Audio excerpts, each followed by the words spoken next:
Vou compartilhar a minha tela.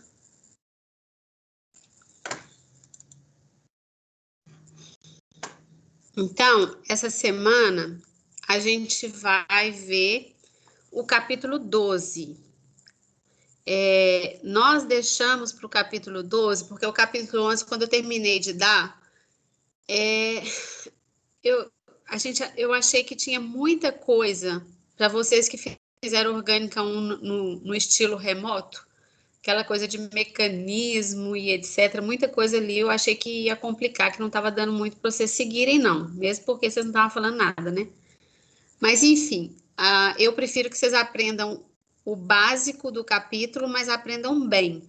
Então, eu dei uma super enxugada nos slides. Então, se vocês acessarem o material do semestre passado, por exemplo, que a gente deixa lá como suporte, caso vocês queiram assistir outras aulas de outros professores, vocês vão ver que tem mais coisas, tá?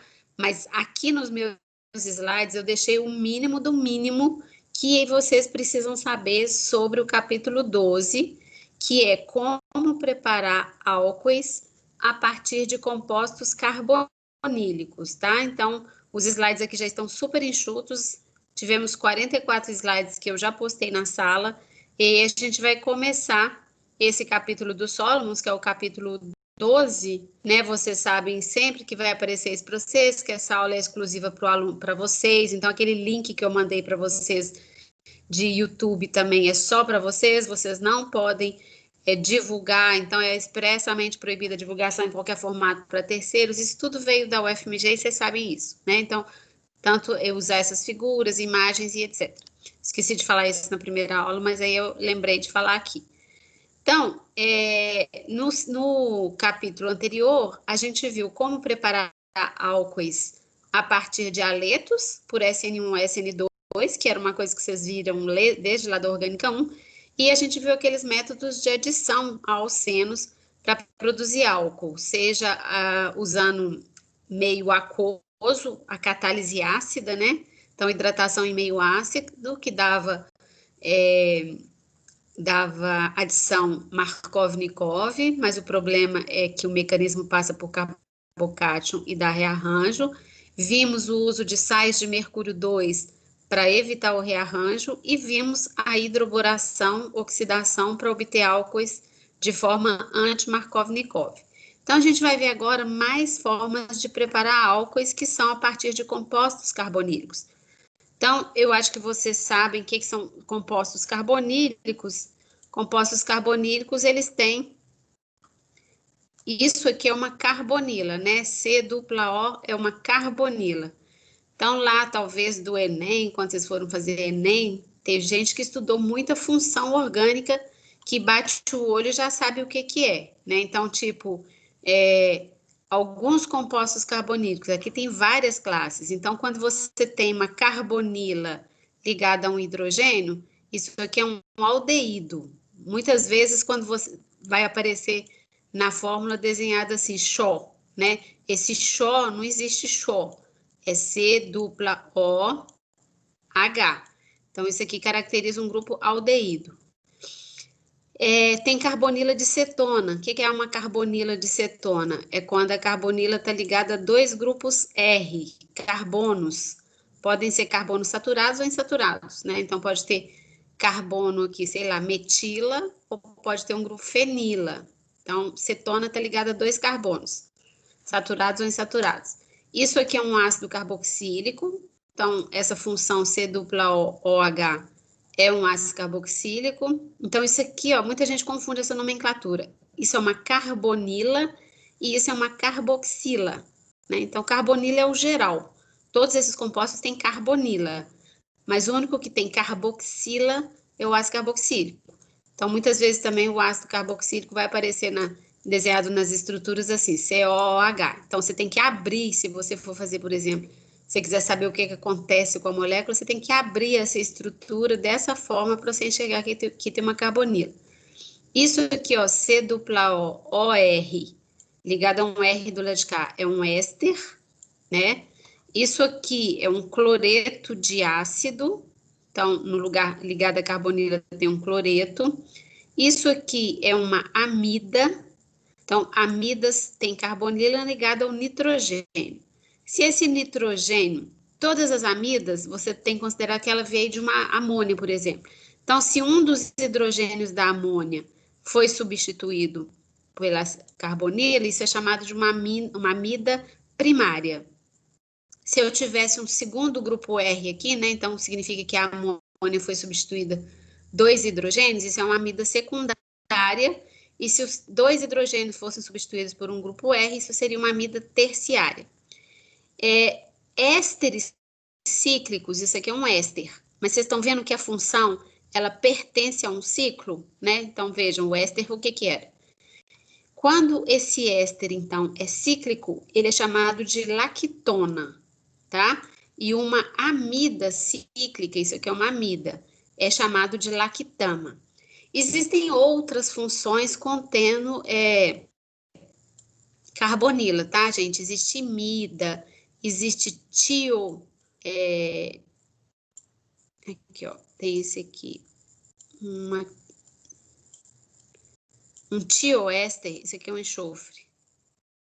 Tem tioéster, tem outras funções, mas o que a gente pede neste momento da vida acadêmica de vocês é que vocês retenham essas funções.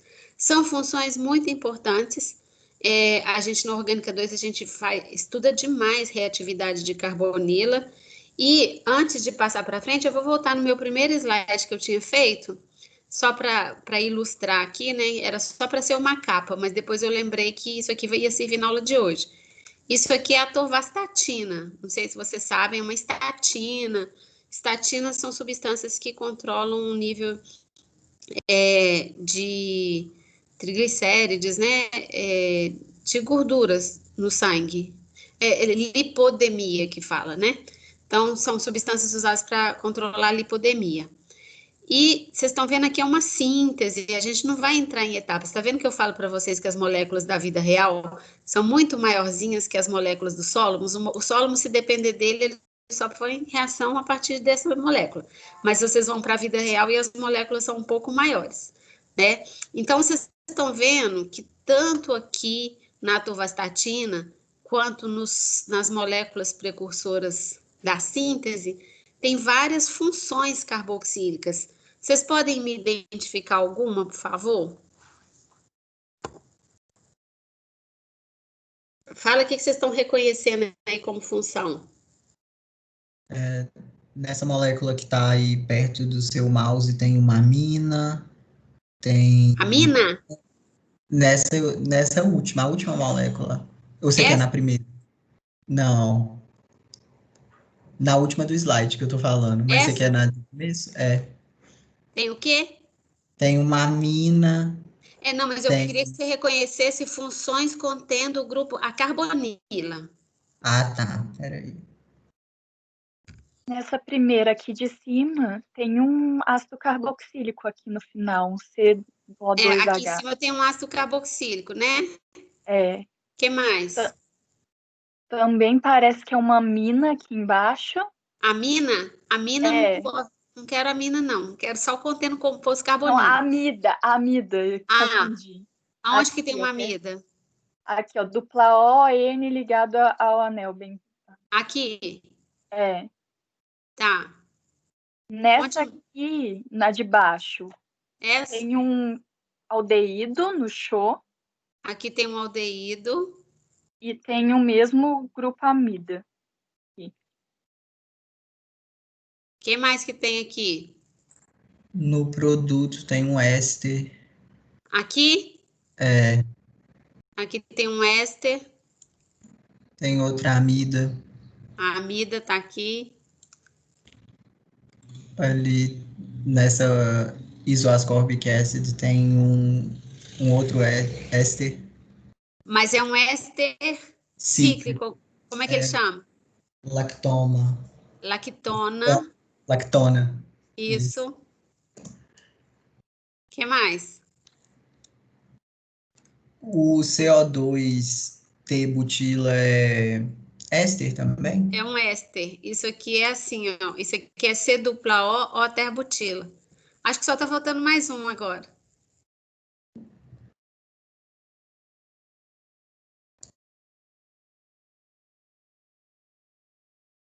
Aqui em cima da seta tem um ácido carboxílico?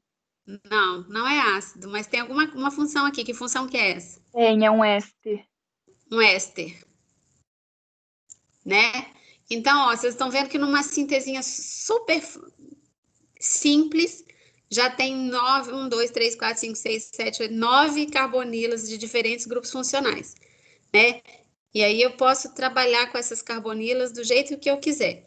Então, o átomo de carbono de uma carbonila tem hibridização sp2, então a carbonila é plana, né? Um composto carbonilo, se você considerar esse átomo sp2, isso aqui é plano. Então, a carbonila, C-O, os dois grupos ligados, eles ficam no mesmo plano. Esses ângulos de ligação são aproximadamente 120, varia em função do tamanho dos grupos que estão ligados. E a estrutura é plana, triangular. Então, essa ligação carbonílica, né? Ela é formada por uma ligação sigma, superposição de orbital sp2 com sp2 e uma ligação π, formada pela superposição de orbital p. O grupo carbonilo é altamente polarizado, né, por causa da diferença de eletronegatividade entre carbono e oxigênio. Então, aqui é a eletronegatividade. Esse grupo é muito polarizado. Aqui está sendo desenhado uma estrutura de ressonância para carbonila, né? É claro que essa estrutura aqui, ela contribui muito pouco para a molécula real, porque você está tendo separação de cargas. Mas essa estrutura te ajuda a ver o tanto que a carbonila, ela é positiva. Então, toda vez que quando a gente for estudar a reatividade de carbonila, vocês têm que considerar que a carbonila ela é eletrofílica, né? Esse carbono aqui, ele tem um delta mais em cima dele, tá?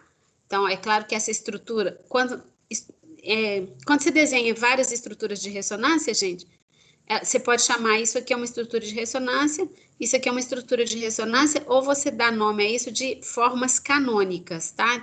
Então, muitas vezes vai aparecer para vocês formas canônicas, que significa cada contribuinte de ressonância. Mas, aí aqui só mostra um mapa de potencial eletrostático para a acetona, indicando a polaridade do grupo carbonila.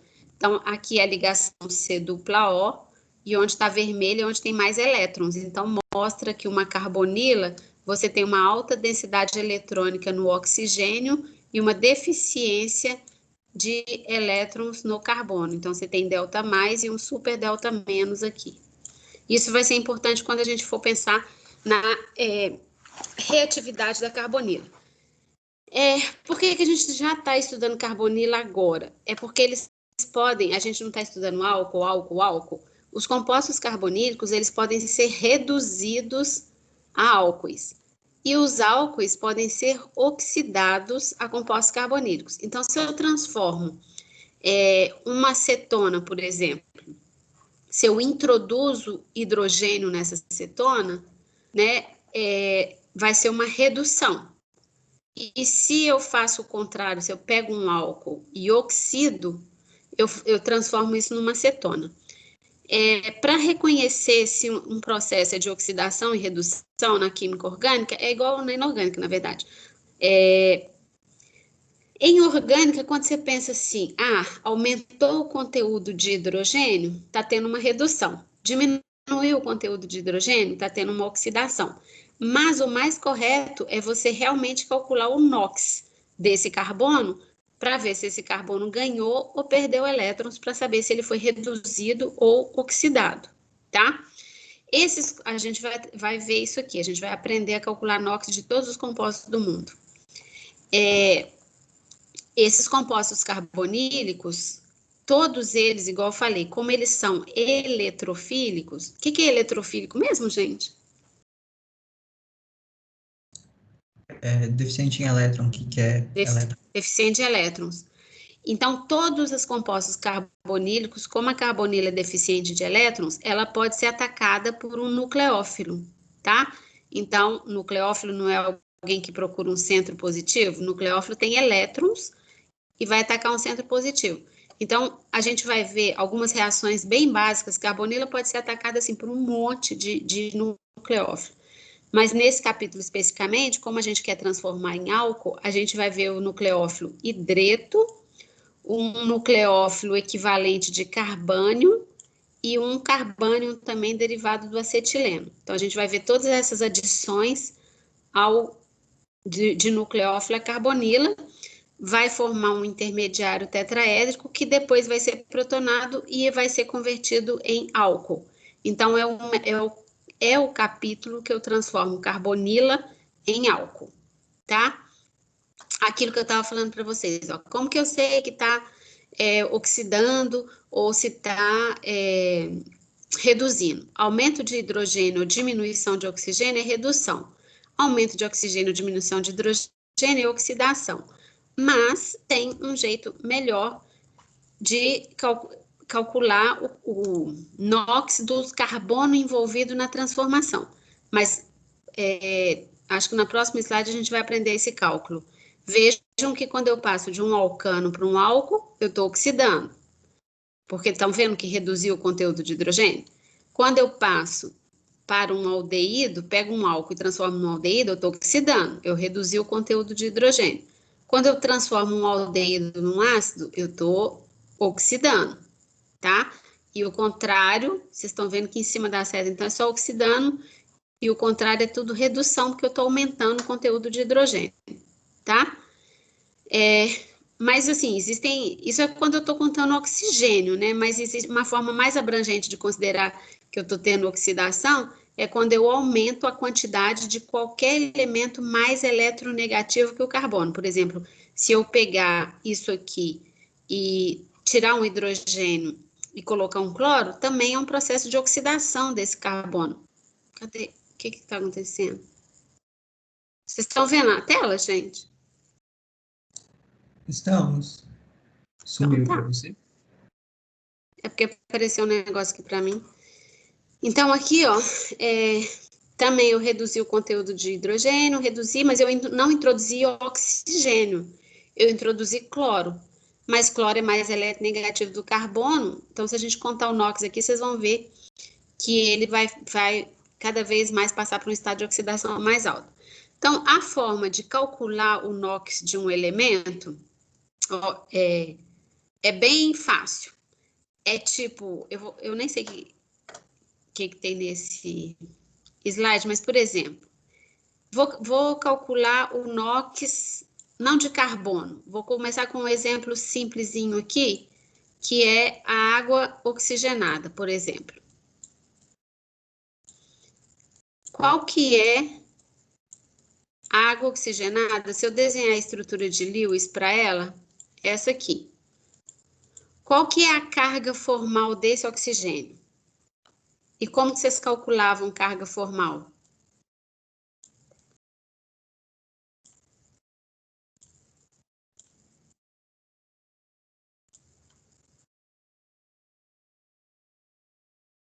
Tem carga esse oxigênio?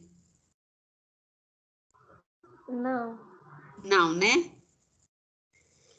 A carga formal é número de elétrons de valência do elemento. Quantos elétrons de valência tem o oxigênio? 6. 6.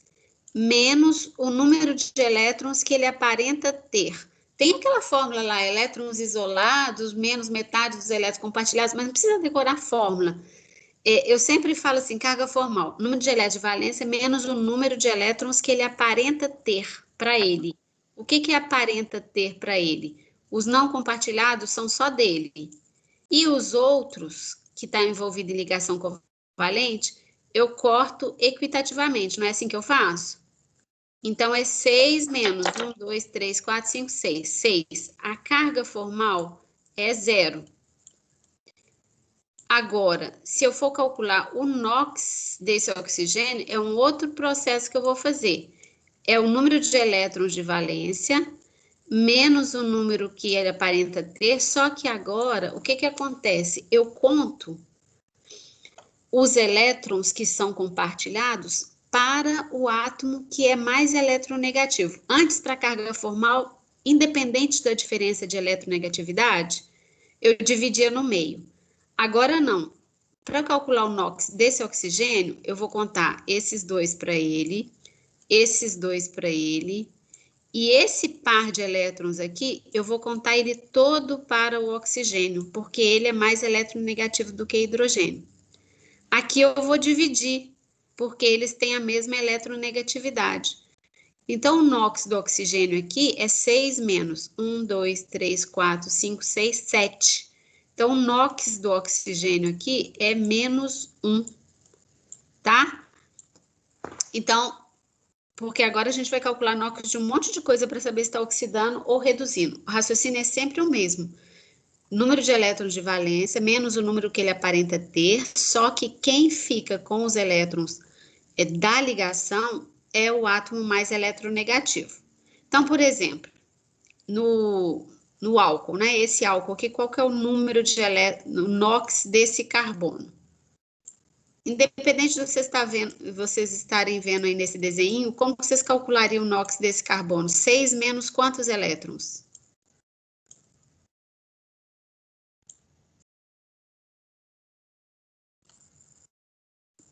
Esses elétrons aqui, na hora de eu contar, com quem que eles vão ficar? Com oxigênio. Com oxigênio. E esses aqui, quem que é mais eletronegativo, carbono ou hidrogênio? Carbono. Carbono. A diferença é pequena, mas aqui vale. Então, o carbono fica com esses dois. Esses aqui, quem fica? Carbono também. Carbono também. E esses aqui? Carbono. Carbono também. Então, o NOx do carbono aqui é 6 menos 6. O NOx dele aqui vai ser 0. Tá? Então, vou voltar aqui, ó. Qual é o NOx do carbono aqui?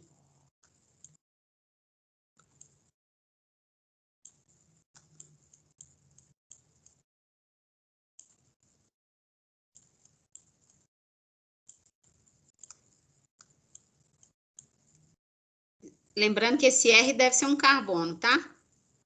Vou pôr esses R's aqui como se fossem carbonos e vocês vão me falar qual o NOx do carbono aqui. 6 menos quanto? Ô, professora, Menos 1 ou mais 1? só que pro carbono deveria ser 4, não? Não, é NOx. Isso é valência que você está falando. Ah, desculpa. Não é 6, não. Tá, você tem razão. Desculpa. 4 menos o quê? Menos 7. Menos 7, todo mundo concorda, gente? Sim. Sim. Então, o NOx aqui é menos 3.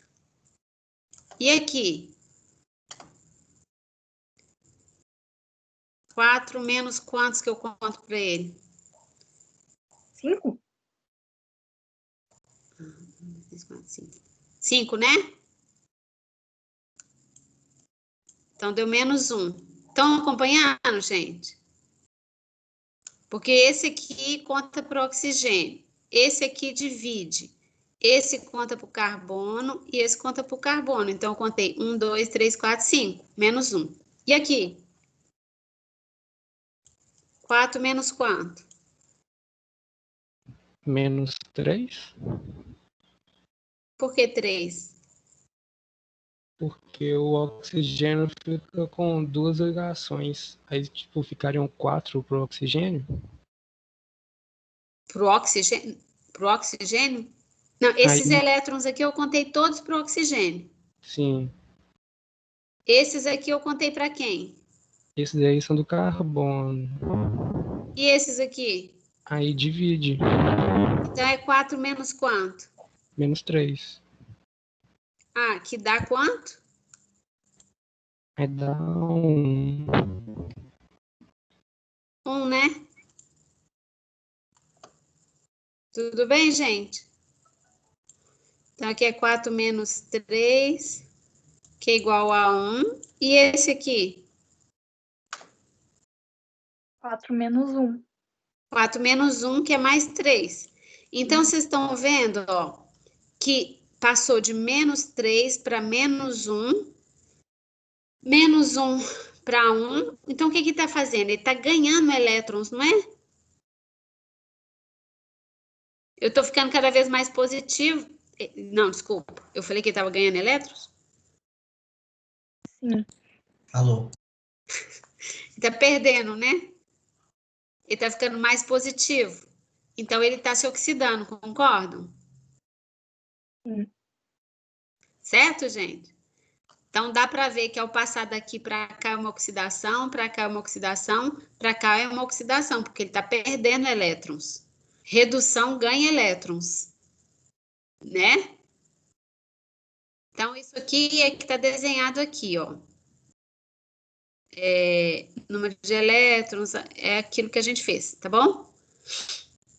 Aí, aquilo que, se tiver ligado a átomo igual, os elétrons são divididos igualmente. Então, aqui, ó, a gente fez, se vocês fizerem a mesma coisa, a gente fez lá, né? -2, formaldeído 0, né? Porque é 4 menos 4, aqui é 4 menos 2, aqui é 4 menos 0. Entenderam, gente? Sim. Então tá. Dá pra, se bater o olho lá numa reação lá que vocês nunca viram e tiver uma carbonila lá, vocês vão saber se aquele átomo de carbono foi oxidado ou reduzido. Esse processo de dividir elétrons para quem é mais eletronegativo, ele serve para qualquer composto que vocês encontrarem na vida, tá? Precisa ser só carbono, não. Sempre dá para saber se o átomo está oxidando ou reduzindo, contando esses elétrons, tá? Então, aqui está mostrando como que chegou a esses valores, igual a gente fez. 4 menos 4, 4 menos 2, 4 menos 0 e etc. Bom, esse aqui e esse aqui, eu não quero que vocês calculem o NOx, não. Mas qual que é o NOx desse carbono aqui? Me falem o NOx desse carbono.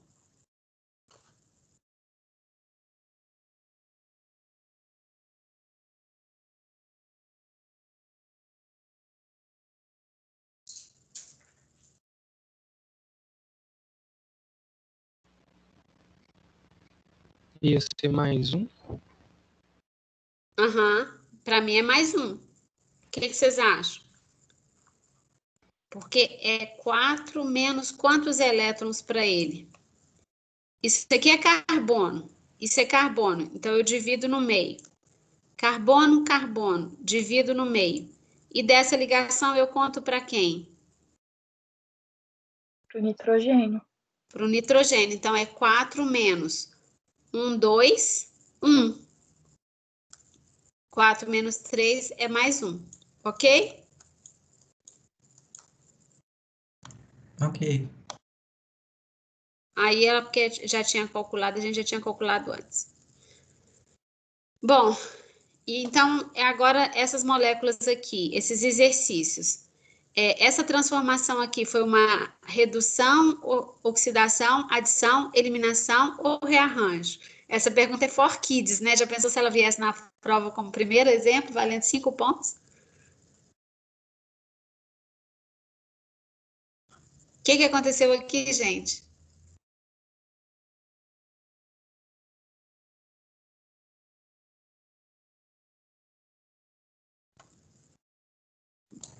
Oxidação. Foi uma oxidação, né? Foi. Qual o NOx desse carbono aqui?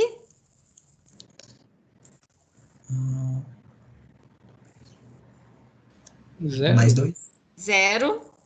E esse aqui?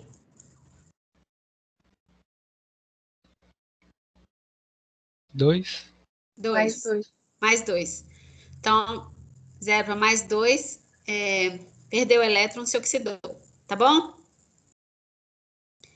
E esses aqui também, ó, ordene os compostos vistos a seguir em ordem crescente de oxidação, do menos oxidado por mais oxidado. Então, vocês têm que calcular de novo o NOx do carbono ligado ele está ligado a 2 hidrogênios e a 2 cloros. Qual o NOx desse carbono? 0? 0. Então, aqui é 0. Ó, pelo menos a questão do NOx, né? Nós vamos acertar na prova, né? Sempre vai ter uma. Desse aqui.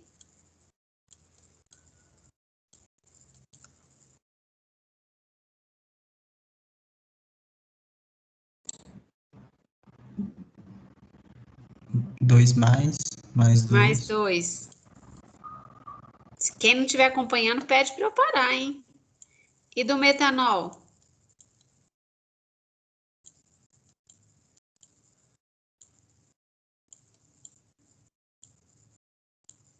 Menos 2? 4 menos 6, menos 2. Então, a ordem vai ser 3, 1, 2, né? 3, 1, 2. Concordo?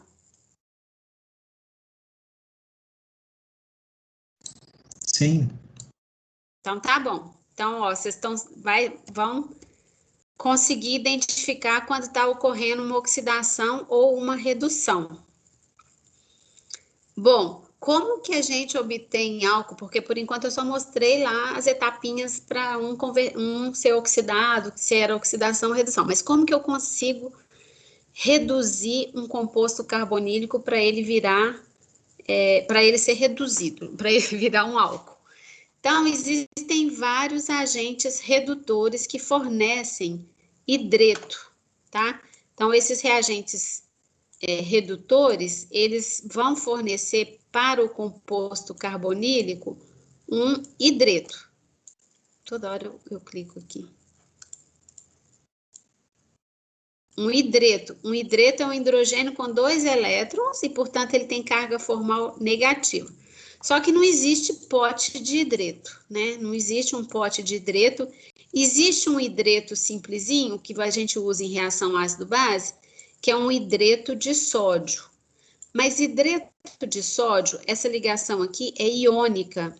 Então, ele é um composto iônico muito poderoso. Como ele é muito iônico, esse hidreto aqui, ele vai funcionar mais como base, porque é uma base muito forte, ele sai arrancando o próton do que ele pode.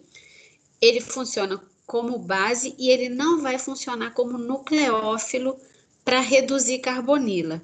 Os reagentes têm dezenas de agentes redutores, mas o que a gente vê na graduação como reagentes que fornecem hidreto, mas que não são tão iônicos assim e que, portanto, vão reduzir composto carbonílico, são esses dois aqui, ó.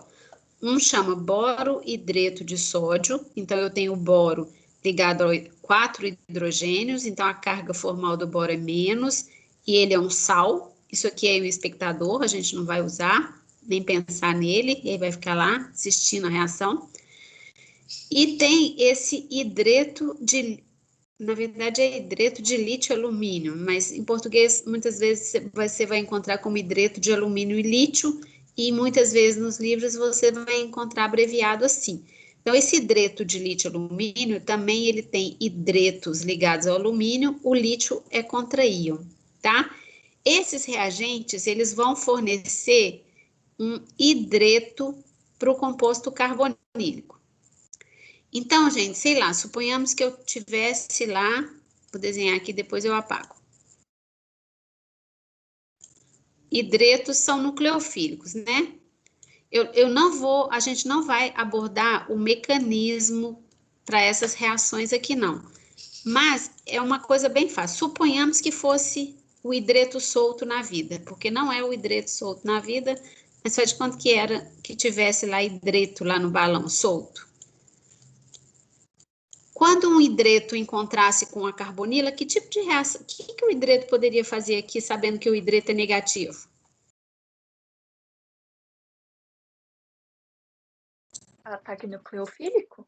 Exatamente, ele ia atacar a carbonila, que ela é positiva, né? Ele não ia atacar outro lugar, ele ia atacar o delta mais aqui. E para se ligar o carbono, bom, o carbono já tem 4 ligações. Para esse hidreto se ligar aqui, essa ligação teria que se desfazer, né? Porque senão o carbono fica pentavalente. Então, nesse processo de reação, eu ia ter, num determinado momento, é isso aqui, ó. Se essa ligação se desfez, entrou o meu hidreto, eu tinha um hidrogênio lá, se fosse um aldeído, né?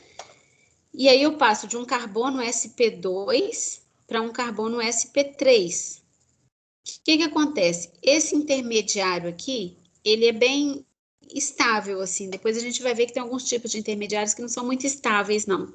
Então, ele fica lá, e se no meio, normalmente, você usa borohidreto de sódio, eu uso um solvente prótico.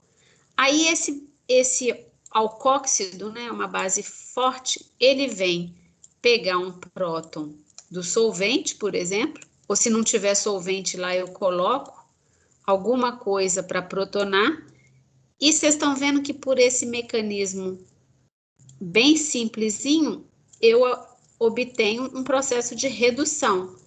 A minha carbonila foi transformada num álcool, e que a gente já viu 200 vezes aqui, que se você calcular o NOx, você vai ver que isso foi uma redução, tá?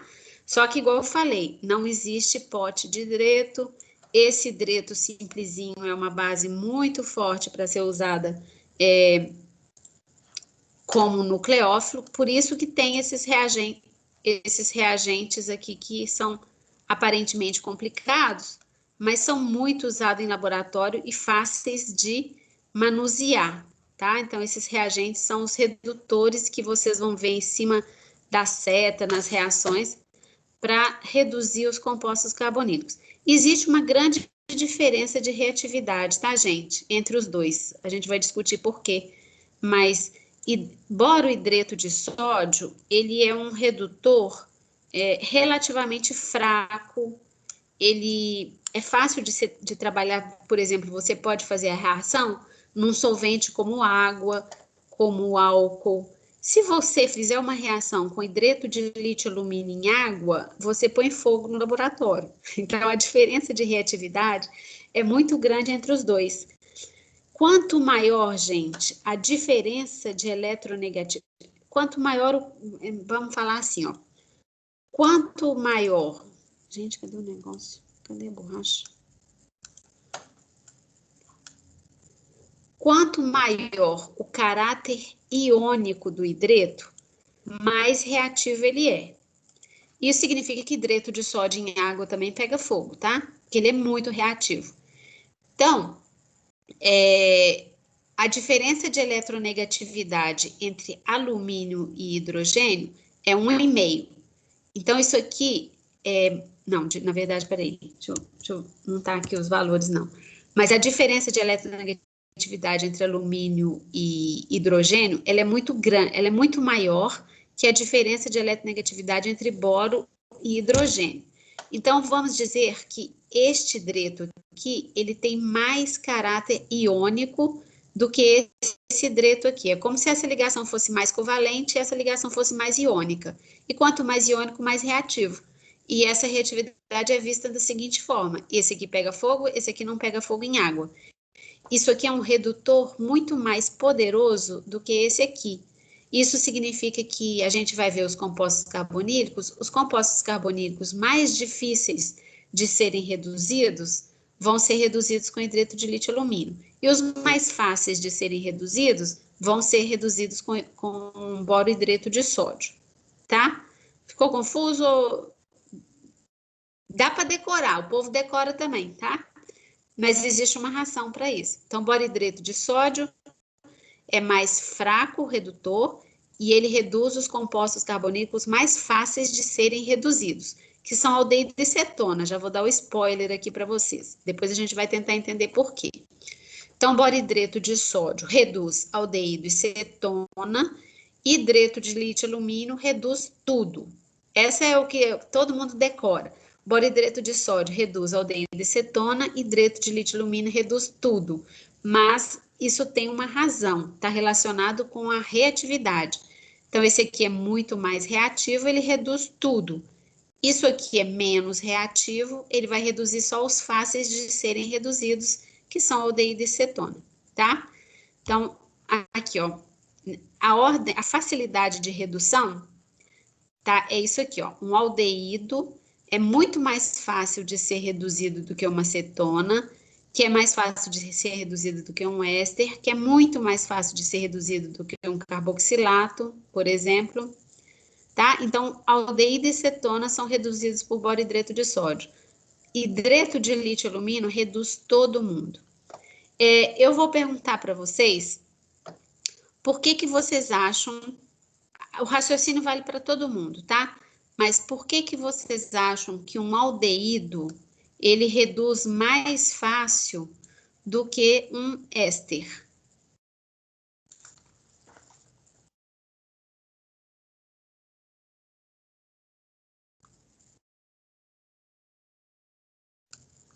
Lembrando que é como vocês têm que pensar que esses compostos vão ser atacados por um hidreto.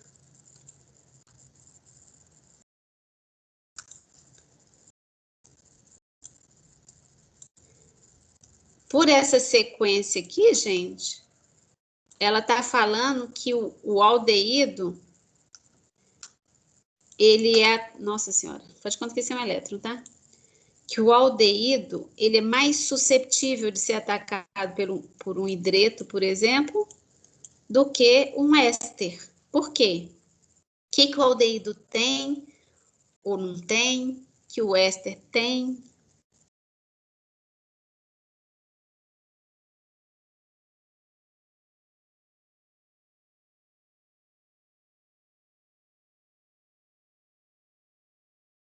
Algum chute?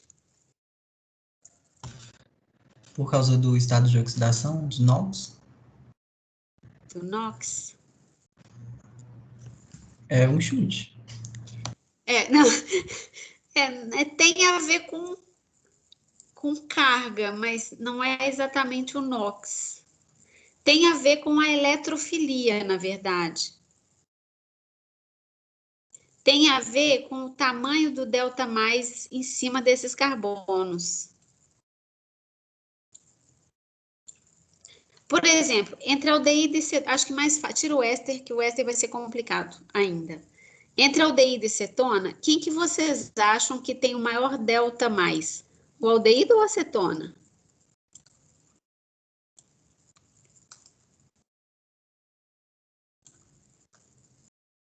O aldeído, porque Muito bem, o aldeído. o Eu oxigênio tô ele rindo porque puxa essas perguntas mais, assim, né? perguntando, né? Mas tá certo, o aldeído. Por quê? O oxigênio puxa mais, porque ele é muito mais eletronegativo que o hidrogênio. Sim, o oxigênio puxa aqui, mas o oxigênio puxa Uhum. aqui também. O que tem Só que aqui que não tem o, aqui? o carbono do grupo R, ele é um pouco mais eletronegativo do que o hidrogênio. Então, tipo, puxaria um pouco também. Aí ia, não sei, ia Você a fala que ele força. puxa aqui, mas ele puxa aqui também. Não, não puxa. O R não puxa, não. Na Não? verdade, esse puxado aqui que eu desenhei tá errado, peraí. Uhum. Suponhamos que seja, suponhamos não, é carbono, né? Aqui é um carbono, aqui é um carbono. Qual dos carbonos é mais eletronegativo? Esse carbono ou esse carbono?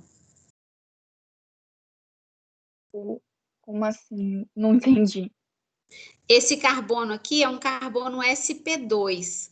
Um Uhum. carbono sp2, ele é mais eletronegativo que um sp3. Hum. Então, esse grupo R aqui, ó, ele está dando elétrons para esse carbono. E aqui eu tenho dois grupos R dando elétrons para esse carbono, estão vendo? Então, o Hum. delta mais aqui é menorzinho do que o delta mais aqui, que só tem um R doando. Ó. Mas então o delta mais é maior, né, não? Não. Ó, Ah, tá. suponhamos que você tenha... Vou apagar esse trem que tá uma Quanto confusão. mais doadores, então menor o delta mais. Exatamente. Porque suponhamos que tinha um delta mais basal aqui, né? Esquece os grupos que estão ligados. Tem um basal aqui. Aí o que acontece com esse delta mais? Aqui eu tenho um grupo doando. Então eu diminuo um pouquinho esse delta mais.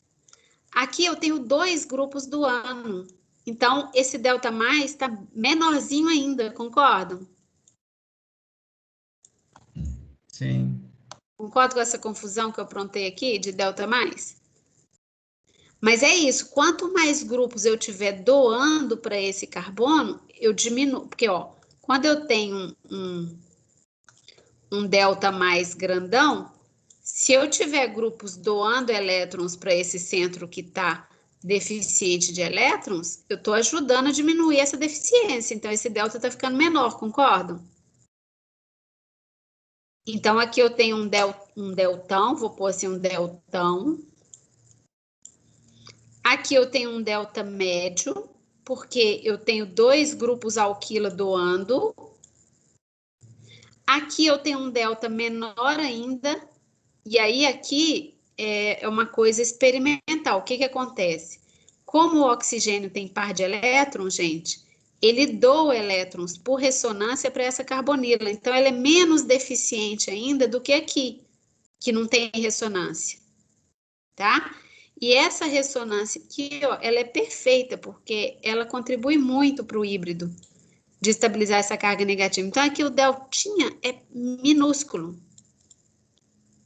Então, quanto mais grupos e vocês estão vendo, então, que o efeito que predomina aqui não é o efeito de retirada de elétrons do oxigênio. Ressonância, normalmente, é muito mais importante que efeito indutivo de eletronegatividade. Não sei se vocês viram na Orgânica 1, mas ressonância é mais importante que efeito indutivo, em quase todos os casos, tá? Então, essa ordem de reatividade, ela está ligada com a eletrofilia desse centro carbonílico. Tá certo? E aí, quanto mais grupos doando, menos delta mais está em cima daquela carbonila. Tudo bem até agora?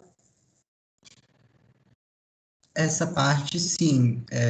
Eu fiquei com dúvida em algo que você tinha falado no slide anterior. Tá, então deixa eu apagar esse negócio aqui que a gente volta lá no slide anterior, mas depois eu volto aqui também. Mas eu não sei se precisa voltar. É porque você falou que o hidreto é uma base forte demais Quando ele é para. muito iônico, por exemplo, aqui o hidreto está ligado direto, ligado não, né? Mas está formando uma ligação iônica com o sódio. A diferença entre sódio de eletronegatividade entre sódio e hidreto é enorme. Então ele tem um caráter muito iônico. Quando ele é muito iônico, ele funciona mais como base do que como nucleófilo. Então, por exemplo, se você problema tivesse é um composto a eliminação? carbonílico,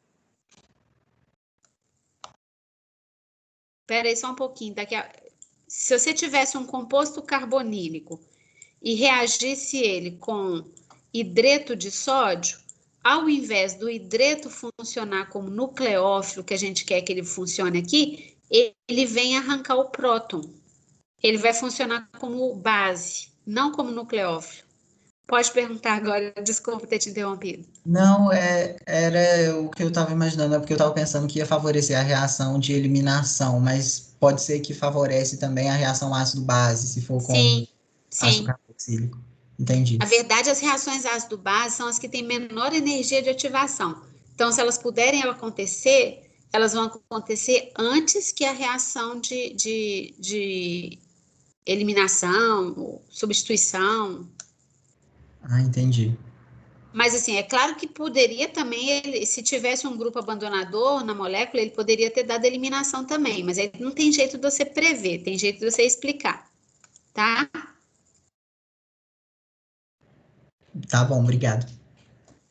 Então, é por isso que a gente usa esses 2 reagentes, e aí, agora, então, vocês estão vendo que a ordem de reatividade está relacionada com o delta mais, E tem uma coisa aqui também, gente, por exemplo, entre aldeído e cetona, o que que acontece?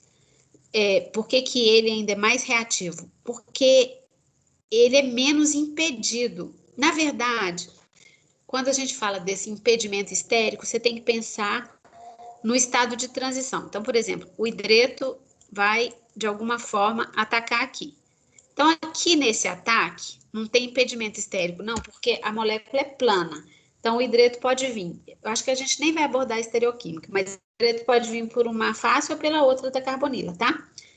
Quando ele vai formar aquele intermediário que eu chamo de tetraédrico, né? Eu entrei aqui, aí formei isso aqui. No caso de aldeído, eu vou formar esse intermediário tetraédrico. No caso da cetona, no estado de transição, eu começo a formar uma coisa assim, né? O hidreto entra. Esse estado de transição aqui, ó, ele é mais estável do que esse aqui, porque aqui, ó, não tem impedimento estérico nenhum. Hidrogênio é muito pequenininho, então eu tenho 2 hidrogênios pequenininhos, não tem repulsão nenhuma. Aqui, dependendo da cetona, o R é maior do que o hidrogênio, então já começa a ter repulsão aqui, que aumenta a energia do estado de transição. Então, são 2 efeitos sempre, qual carbonila reage mais rápido. Você tem que pensar na eletrofilia e na energia do estado de transição, tá? Por isso que, na prática, na vida real, você reduzir um aldeído é mais fácil que reduzir uma cetona, mas os dois ainda são fáceis. Tanto é que eles são reduzidos pelo agente mais fraquinho, que é esse aqui. Agora, os outros, eles já são mais difíceis, porque a eletrofilia é menor, tem impedimento e etc. Ok? Bom, vamos ver. A redução de compostos carbonílicos, isso tudo que eu estou falando, não existe isso aqui, pote de hidreto, né? Mas nos reagentes aqui, o que vai acontecer? Ácidos carboxílicos, ésteres e aldeídos, quando você reduz esses compostos, eles são reduzidos a álcoois primários. Atenção, contem os carbonos. O carbono da carbonila tá virando CH2, tá? No final, isso vai sair, isso vai sair, isso vai sair. Como é que vai sair? Aqui não gostei desse trem que eu falei aqui, não. Peraí. Vou apagar. Mas é porque, às vezes, na prova, nos exercícios, vocês esquecem de contar o carbono. Esse carbono da carbonila, ele vai estar no álcool final, certo? Então, quando a molécula é maiorzinha, gigante, uma atorvastatina, vocês esquecem de contar o carbono e acaba comendo o carbono. Enfim, é só para vocês, na hora de desenharem o produto, reterem como informação que o carbono da carbonila, ele vira um CH2. Então, ácidos, ésteres e aldeídos viram álcoois primários. Se é uma cetona, gente, você vai ter um álcool secundário, tá? É claro que vai ser um álcool secundário, porque eu não vou perder, quando eu ataco uma cetona, por exemplo, né? Esses 2 grupos R's que estavam lá ligados à cetona, eles não são perdidos, eles ficam lá, e isso vira um OH, e aqui não está mostrado, mas tem o hidrogênio que entrou. Então, por isso que eu vou ter um álcool secundário, tá? Então, ácido, éster e aldeído viram álcoois primários e cetonas viram álcoois secundários. Tem outro aqui, por exemplo, isso é uma cetona. Uma cetona é fácil de ser reduzida. Então, eu posso usar borohidreto de sódio? Posso. Posso usar metanol como solvente? Vai pegar fogo? Não, porque borohidreto é fraquinho e é o metanol que vai fornecer esse próton aqui quando eu precisar protonar aquele alcóxido intermediário. O que é isso aqui mesmo, gente? HAl? Hidreto de alumínio e lítio.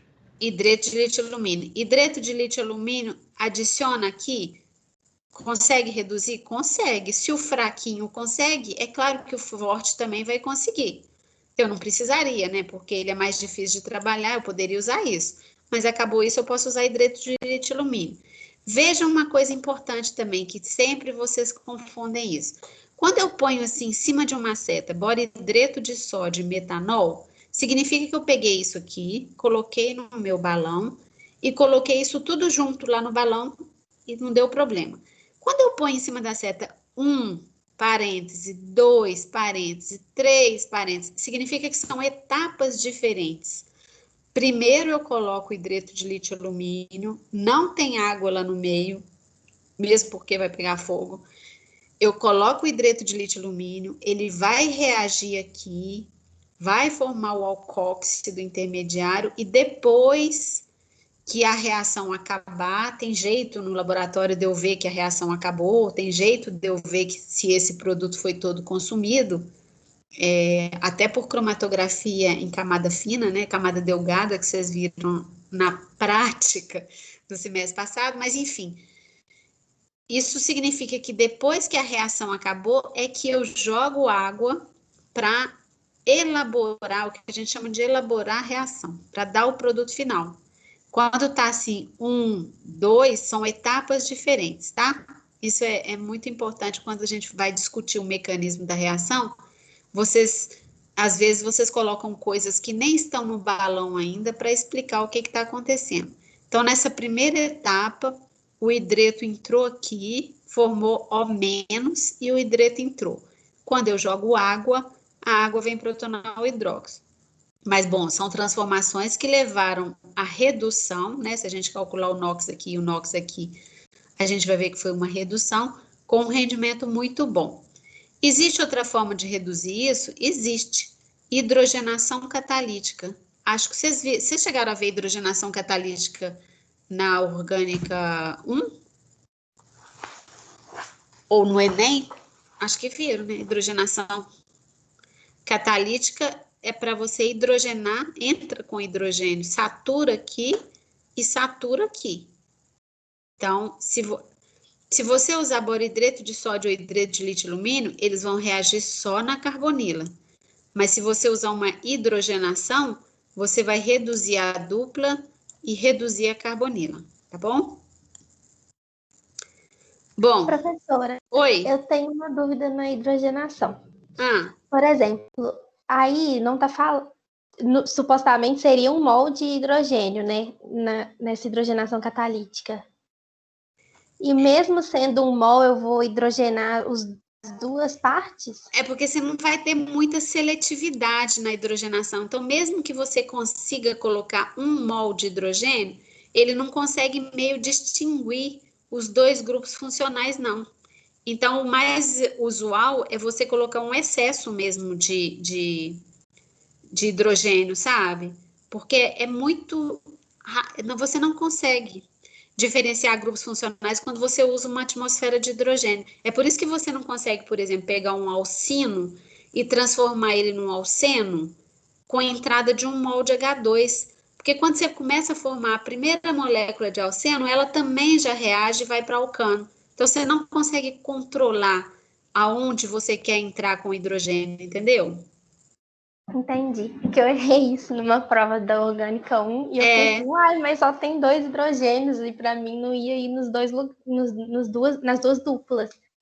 Mas Aí, na prática você não consegue fazer essa seletividade. entendi. Você acaba tendo uma mistura de produtos parcialmente hidrogenados e ninguém vai até o final, porque o hidrogênio não sabe lá no meio do balão diferenciar. Entendi. Obrigada.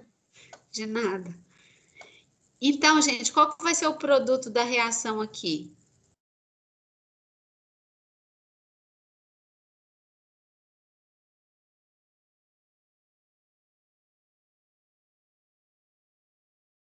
Podem me falar, o que vai formar aqui? Ó, vou dar 5 minutos para vocês desenharem as estruturas de... Vocês têm lápis e caderno, né? Temos. Então, por favor, peguem o lápis e o caderno e desenhem as estruturas dos produtos dessa reação. Todas as 5 reações. O que vocês acham que vai dar?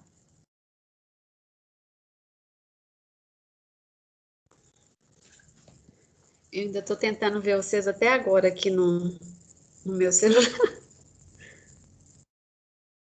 Ah, eu acho que eu vou para participante.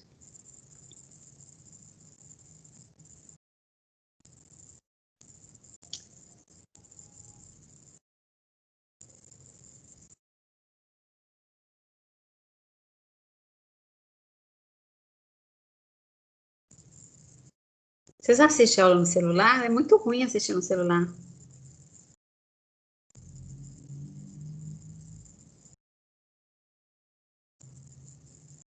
Às vezes, quando o computador não colabora, é o jeito, né?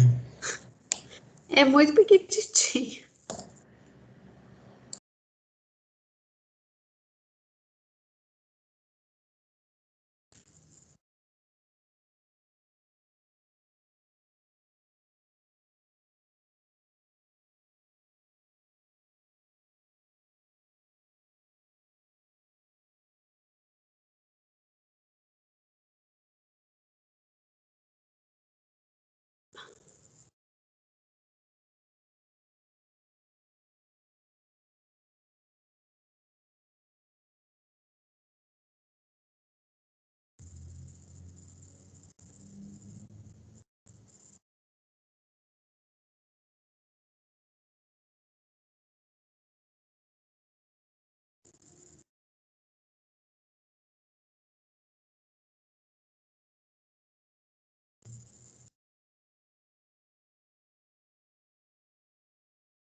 Professora, Oi. eu não consegui copiar as reações do slide anterior. Você pode voltar só para eu tirar um print, que aí vai me ajudar a resolver. Obrigado. Nesse? Isso. Tirei aqui, eu vou copiar com calma. Obrigado.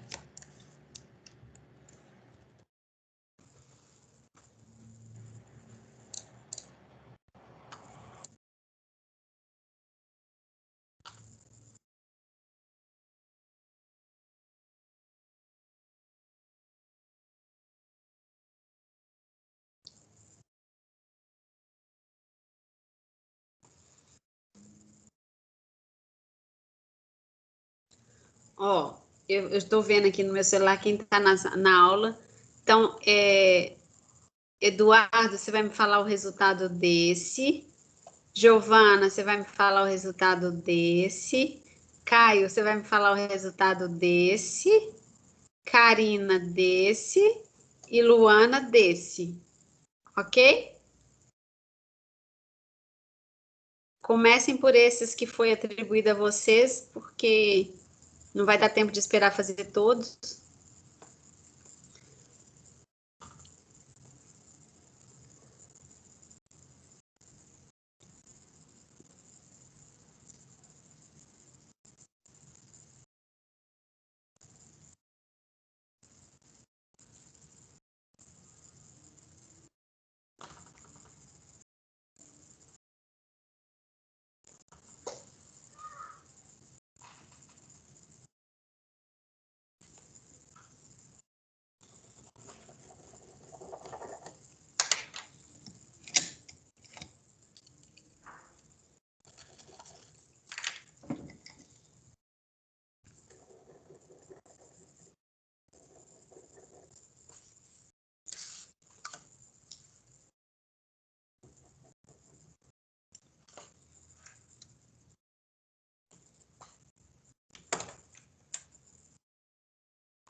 Vamos lá? Eduardo, você fez o primeiro? Fiz. O que deu? A mesma estrutura, só que onde a dupla vai sumir e onde está o hidrogênio agora vai ser uma hidroxila. Tá. Então, formou um álcool, acho que ele vai estar aqui no slide, mas formou isso aqui, né? Isso. Com o bracinho ali também, o outro metil, né? Ah, tem o metilo aqui. Certo. Giovana, você fez esse? Fiz, mas não sei se tá certo. O que deu? Eu pus onde tem a dupla que virou o OH, mas Isso. Foi isso mesmo. Então, onde estava a dupla aqui, virou um OH, né? Claro que aqui não está desenhado, mas entrou o hidreto aqui. Aqui também. Ai, meu Deus do céu, minha gata. Meu gato. Peraí. Jasmine, sai daí. Ah, Jasmine. Meu Deus do céu. Aí aqui também entrou um hidreto, né? Já tinha. Quem mais? Caio, você fez esse? Ô, professor, eu fiz, só que assim, eu fiquei numa dúvida se por causa que o oxigênio que estava duplo antes vai ficar com H, só que se o excesso do reagente vai acabar meio que desmembrando a molécula. Ou se ela vai Não, mas o continuar. éster é difícil mesmo, porque quando eu reduzo o éster, isso aqui vai embora. Ah, tá, então desmembra ela, né? Depois, se vocês Entendi. quiserem, a gente discute o mecanismo, mas assim, quando vira o éster, essa ligação vai acabar quebrando e ela vai embora. O álcool que estava ligado aqui vai embora. Então, formou isso. Entendi. Mas depois a gente pode até ver o mecanismo, mas todo o éster, tá? Todo o éster, o álcool vai embora. Só não vai embora se for uma lactona, depois a gente vai ver também. Karina, você fez esse? Fiz, mas também não sei se está certo. Eu O coloquei, que assim deu? como o primeiro do Edu, um oxigênio junto com o hidrogênio, porque ele está oxidando, e aí perdendo uma ligação da dupla. Aqui o H, é isso? Isso. E essa dupla ficou. Essa dupla ficou. Aí a Uhum. outra, eu deixei só o oxigênio sem ser a dupla. Em qual outra? No oxigênio dupla O. Ah, pois é, mas aí essa dupla some. Aqui tem Vira um hidrogênio, né? hidrogênio. É, isso. Aqui, ó, se vocês olharem, quando é aldeído, um era o hidrogênio que já tinha, o outro foi o que entrou, né? Sim. Luana, o que você fez aqui? Eu fiquei na dúvida em qual dos oxigênios vai entrar o hidrogênio. O que vocês acham, gente? O boro-hidreto de sódio reduz qual função? cetona e aldeído. Então, isso aqui é uma cetona, isso aqui é o quê?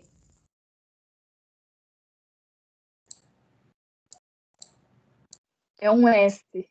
E o éster vai ser reduzido por boro-hidreto? Não.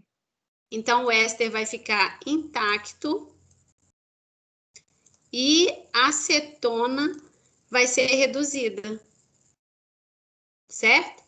Então, isso aqui a gente até chama de uma reação quimioseletiva. Ela seleciona qual grupo funcional, qual grupo químico vai reagir. Então, o boro-hidreto de sódio é seletivo, ele vai reduzir a cetona e não vai reduzir o éster. Se fosse hidreto de lítio-alumínio, aí reduziria os dois, tá? Então, deixa eu apagar tudo, porque agora vai ter os produtos. Eu gosto desse apagador. Professora, Oi? eu acho que você não vai cobrar isso, mas como que eu dou nome para isso? Tipo, essa primeira vermelhinha que tá aparecendo. A nomenclatura IUPAC para esse composto? É, Não vou cobrar, mas isso aqui é um ciclo hexano, seria um metil, um etano, como é que se propano, não, metanol, não é metanol também não. Não vou é, cobrar, tá vendo? Eu vou para o IUPAC, eu vou para o ChemDraw para ele me dar o nome disso. Ah, tá, não, então se é desnecessário mesmo, não precisa, obrigado. Nada. Aqui, então foi isso que vocês fizeram. Esse aqui foi reduzir o do meio. Tá vendo, ó? Acho que foi o Caio, né? Tá vendo, Caio? Quando reduz éster, a carbonila vira álcool e o álcool sai. O álcool não, né? A outra parte. Aqui, ó, esse aqui também vira álcool, tá? Então, o éster, ele meio que quebra. Aqui vai ser o álcool, a dupla continua intacta, e no último reduziu a acetona e não reduziu o éster, igual a gente tinha conversado. Agora, vejam só também que vai ter muitos exercícios e prova nossa também, cai muita sequência de reações, gente. Muita sequência. Então, por exemplo, aqui é um exercício que pega tudo que a gente já viu até agora. Qual que é o produto da reação vista a seguir? O que o boridreto de sódio vai fazer aqui, gente, nessa cetona? Tá faltando uma água, um etanol, um metanol, um solvente prótico aqui em cima dessa seta, tá? Vou colocar aqui.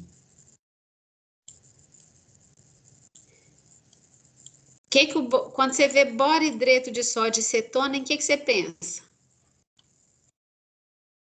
Vai reduzir em álcool. Vai reduzir em álcool. Então, na primeira etapa, você conta direitinho os carbonos, 1, 2, 3, 4, 5, 6, e aqui vai virar um álcool, né? 1, 2, 3, 4, 5, 6. Depois vai vir hidreto de sódio em éter. Éter também é solvente. O que esse hidreto de sódio vai fazer aqui, nessa molécula?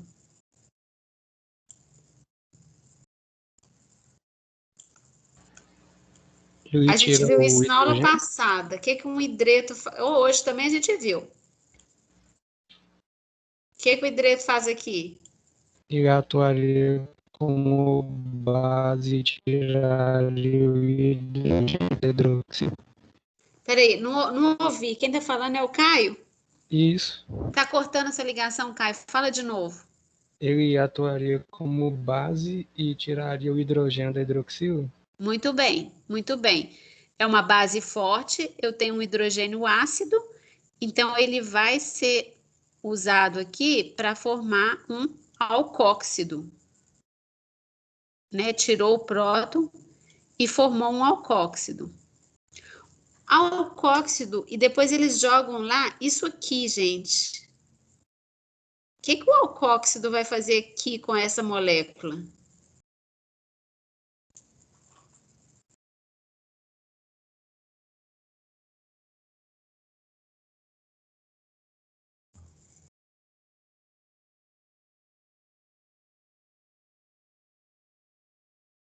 Onde que esse alcóxido pode atacar? Alcóxido é negativo.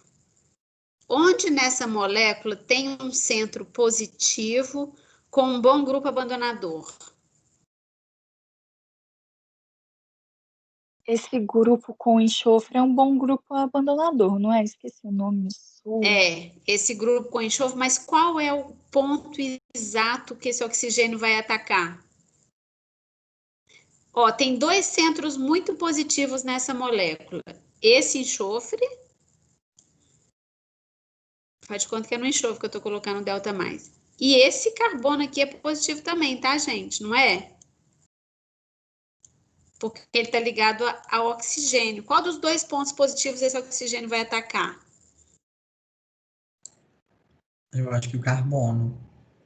Eu também acho. Por que não é? Se atacar o enxofre, gente, não tem bom grupo abandonador para sair, não. Porque se tiver que sair O menos é péssimo grupo abandonador. Mas se atacar esse carbono, vai sair um O menos que é bom grupo abandonador. Lembra que a gente discutiu isso? Que aqui vai estar em ressonância e aí essa base fraca, tá. Certo? Certo. Então, essa molécula que vai ser formada é isso aqui, ó. Agora tem que procurar ela aqui, né? Eu acho que é Eu acho que é a A, ó. CH3, CH2O, CH, CH3, ligada a CH2, CH2, CH2, CH3. Tá? Então, aqui, bom, aqui é forma de linha de ligação. Tem gente que tem dificuldade de reconhecer a forma de linha de ligação quando ela está desenhada assim. Mas se vocês olharem a sequência, né, se vocês desenharem isso aqui em forma de linha de ligação, não tem a menor condição de ser isso aqui, tem a menor condição de ser isso aqui, não tem a menor condição de ter OCH3 na molécula, né? Não tem. Então, a resposta correta é a A, tá? Então, são coisas que vocês viram, ó. Redução, formação de alcóxido, isso aqui, na verdade, foi uma eterificação de Williamson, que foi na aula passada, tá bom? Bom, agora a gente vem o processo contrário, que os álcoois podem ser oxidados aos compostos carbonílicos correspondentes, desde que eu tenha pelo menos um hidrogênio ligado ao carbono, tá? Porque se for um carbono com, sei lá, um carbono com 3 carbonos e um OH, esse carbono não tem jeito de ser oxidado. Esse carbono não tem jeito de ser oxidado porque ligações carbono-carbono nesses processos, elas não são quebradas. Então, não tem jeito de eu pôr uma oxidação aqui, porque esse carbono ficaria com 5 ligações. Então, se tiver hidrogênio, isso vai ser oxidado. Então, um álcool primário, por exemplo, ele pode ser oxidado a aldeído e um aldeído pode ser oxidado a ácido carboxílico.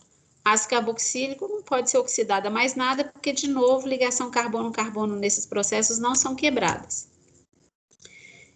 Álcool secundário vai ser oxidado a cetona, tá vendo? O álcool secundário tem um hidrogênio ainda, ele pode ser oxidado a cetona. E álcool terciário, igual eu falei para vocês, ele não vai ser oxidado porque não tem nenhum hidrogêniozinho ligado a carbono. Então, essas reações aqui, se a gente contar o NOx de novo, contar o NOx desse, a gente vai ver que ele está sendo oxidado, ele está perdendo elétrons, tá bom? Bom, agentes oxidantes. Então, aqui também tem um monte de coisa que é meio que tem que decorar. É reagente que vocês decoram, igual vocês decoraram na vida, o que é um grupo metila, etila, propila, butila. E eu decorei que o Caio chama Caio, o Eduardo chama Eduardo, e etc. Então, esses reagentes, esses oxidantes, eles podem ser divididos, né? Oxidantes fortes. Os oxidantes fortes, eles não param no estágio de aldeído, tá? Os álcoois primários, eles oxidam até ácido carboxílico. Se eu quiser parar no estágio de aldeído, porque vocês estão vendo que são estágios, né? Álcool primário, aldeído e ácido carboxílico são estágios diferentes de oxidação. Então, reagentes oxidantes muito fortes, eles não param aqui, eles vão até aqui. Se eu conseguir achar um reagente fraco, um oxidante fraco, eu consigo parar no aldeído, tá? Então, esses oxidantes fracos, eles param em aldeídos. Agora, para álcool secundário, tanto faz você usar forte ou fraco, porque você só pode formar cetona. Então, o álcool secundário não tem outro jeito, Então, você só pode formar cetona. Então, tanto faz você usar oxidante forte ou oxidante fraco. O que é oxidante forte? Oxidante forte, esses dois aqui são fortes, ó. Permanganato de potássio, tem vários outros, né, gente? Vários outros, tem catálogos e catálogos, se vocês quiserem oxidante forte. Mas, permanganato é um oxidante forte, né? Na verdade, a condição que vem é permanganato em meio básico, e depois, normalmente, você faz uma reação de neutralização, porque o meio fica muito básico. Então, sempre vai vir em cima da seta, assim, 1 permanganato, 2 H3 ou mais. Ácido crômico também é um oxidante forte. Então, esses oxidantes aqui, eles vão até ácido carboxílico, se você estiver trabalhando com álcool primário, e eles vão para acetona, se você estiver trabalhando com álcool secundário. Existe um reagente que é considerado um oxidante fraco, que é o PCC, tá? O PCC é clorocromato de piridínio. Ele é normalmente a gente decora isso aqui também, sem complexo. Isso é a estrutura do PCC, é um sal de piridínio. Você pega o anidrido crômico, mistura com piridina, forma um sólido laranjado, lindo de morrer, super tóxico, você quase... É muito tóxico, porque cromo já é tóxico, piridina já é tóxico, o sal é tóxico. Então, você trabalha super com cuidado quando você faz isso aqui, mas é um reagente muito, muito usado quando eu quero parar no estágio de aldeído, tá? Uma das vantagens desse método é porque esse reagente ele é solúvel em solvente orgânico, que é o cloroformo, por exemplo. Não precisa de água no meio. E esses dois aqui, eles são solúveis em água. Isso é que faz, na verdade, a gente não vai estudar o mecanismo, porque não cabe aqui, mas o fato de ser meio aquoso é que faz com que o aldeído se converta em ácido carboxílico, não pare em aldeído.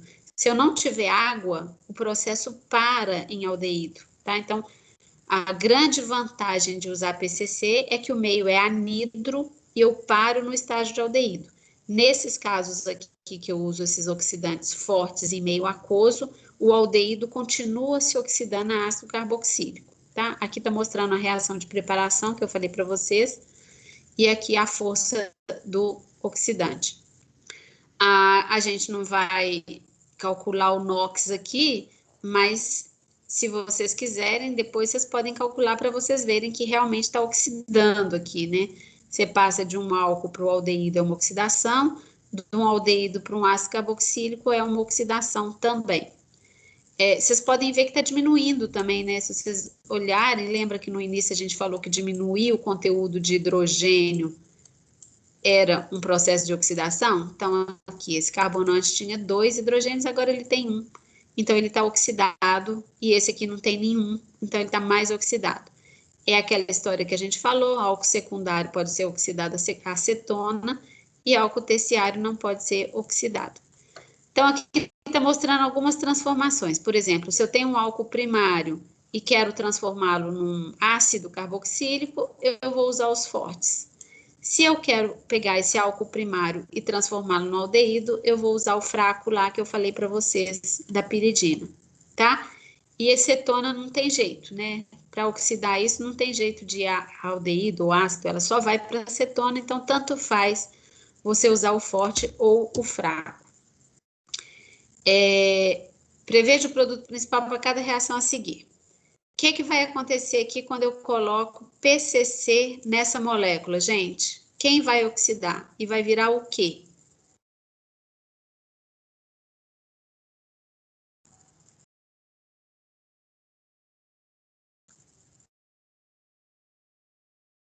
O que o PCC vai fazer aqui?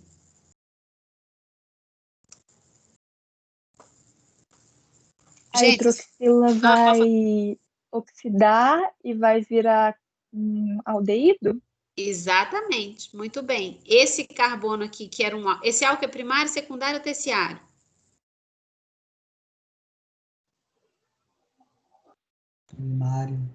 Primário, né? Álcool primário com PCC vai virar o que esse carbono? Aldeído. Aldeído. Então, aqui vai virar um aldeído aqui, certo? Esse composto aqui, com excesso de ácido crômico, o que ele vai virar?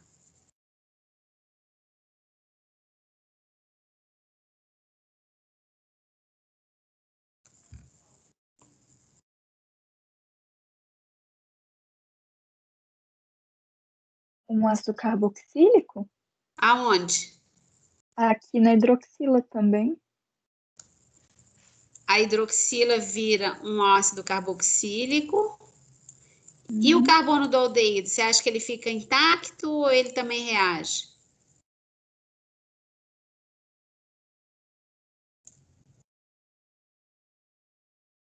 O que vocês acham, gente?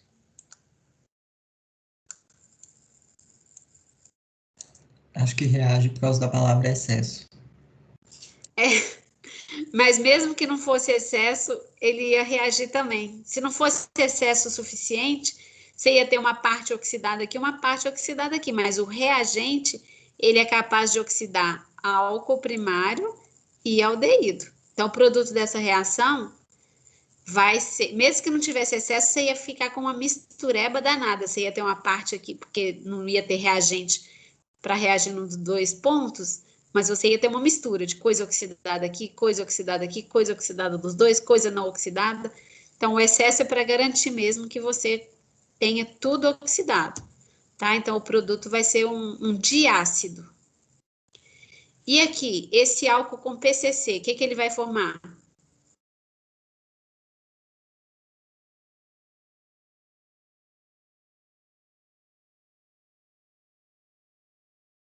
Aldeído. Aldeído. E esse álcool com ácido crômico, o que ele vai formar? Desculpa, esse álcool primário com ácido crômico, o que ele vai formar? Ácido carboxílico. Ácido carboxílico. E esse álcool primário com permanganato e depois H3O+, o que ele vai formar?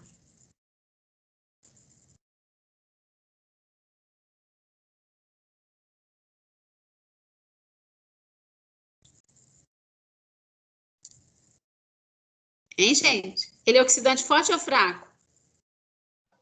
Forte. Então, o que ele vai formar? Ácido carboxílico. Carboxílico. Ó, aqui, gente, tá vendo de novo? Ó, aqui coloca só o ácido. Aqui tem essa primeira etapa que você trata com o oxidante e depois você joga um H3O+ lá. Esse H3O+ é para neutralizar o meio. Porque o que acontece? Como a primeira etapa você faz em meio básico, um ácido carboxílico em meio básico, o ácido carboxílico em meio básico, ele vai estar na forma de um carboxilato, de um sal, tá? Então, né, quando você faz o processo de oxidação, você termina com isso aqui. Você joga lá no meio, depois que a reação terminar, você joga H3O+, para esse H3O+ vir protonar esse aqui, porque você quer obter o ácido final, tá? Mas são esses processos de oxidação aqui que vocês têm que conhecer. Aí agora, o outro exercício é esse aqui, ó.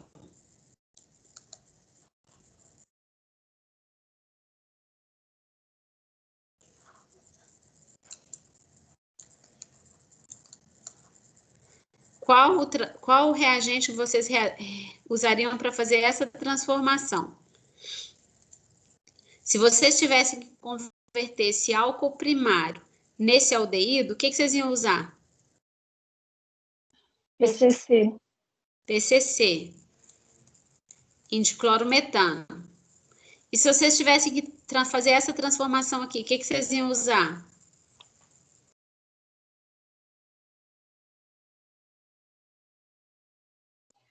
Podia ser um forte ou um fraco, um agente oxidante.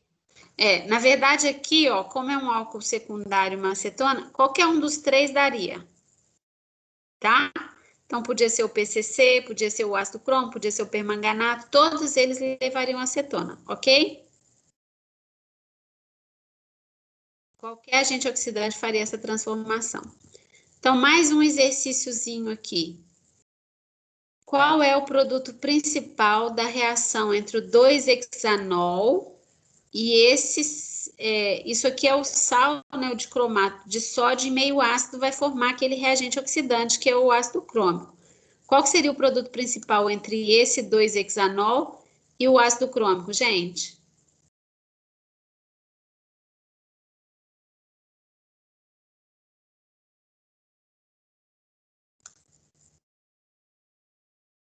Uma acetona? Uma acetona aqui. É a mesma coisa do exercício anterior, é um álcool secundário com um oxidante forte. Então, deu uma acetona. E 2-hexanol e permanganato? Ia mudar alguma coisa? Não. Ia formar a mesma acetona. Aí, na verdade, ele dá aqui os produtos, é isso? E qual o produto principal da reação entre 2-hexanol com PCC e diclorometano? Mesma coisa. Então, em todos os casos, eu formaria a letra C, tá bom? Vocês estão vendo que é a C, gente? Se você desenhar essa molécula aqui, ela não é ácido carboxílico, não é ácido carboxílico, não é ácido carboxílico, é uma cetona. É a letra C, tá bom? Eu vou só começar essa parte aqui, deixa eu ver.